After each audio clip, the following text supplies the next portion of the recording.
ndikimi i NATO-s këtu do të vazhdojë të jetë jashtëzakonisht i madh. Prezenca e NATO-s në Kosovë dhe në Ballkan do të jetë jashtëzakonisht e madhe dhe nuk do të ketë ndryshime dhe i shujtë të gjitha ato zona cilat do të kemi largim ose largim të trupave ose diçka e tillë.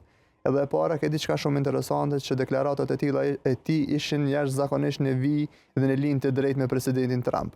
Madje në deklaratat e tij mendoj sikur ishte një përfaqësues i Donald Trumpit dhe jo një përfaqësues i NATO-s, sepse ishin deklaratat gjitha në vijë me presidentin Trump, edhe ftesa dhe kërkesa e presidentit Trump për vendet e Bashkimit Evropian që të rritin vlerën e investimit për çështjet e sigurisë, tha rute të njëjtat fjalë të presidentit Trump. Tha nëse një person ju ka kërkuar i cili ndoshta nuk ka dha shumë durim, thonë po ju kërkoj pak më butësisht se sa ai, tha mirë po do të vijë koha që ai do të humb durimin. Kështu që kjo ka qenë ndoshta të them për herë të parë një linjë kaq e afërt me presidentin e Shtetit Bashkuar të Amerikës dhe me një përfaqësues të NATO-s. E rëndësishme për ne është edhe fokusi i tij për Ballkanin Perëndimor dhe mos largimi i përqendrimit të trupave të NATO-s dhe e NATO-s si organizatë në Ballkanin Perëndimor për ne është jashtëzakonisht e rëndësishme.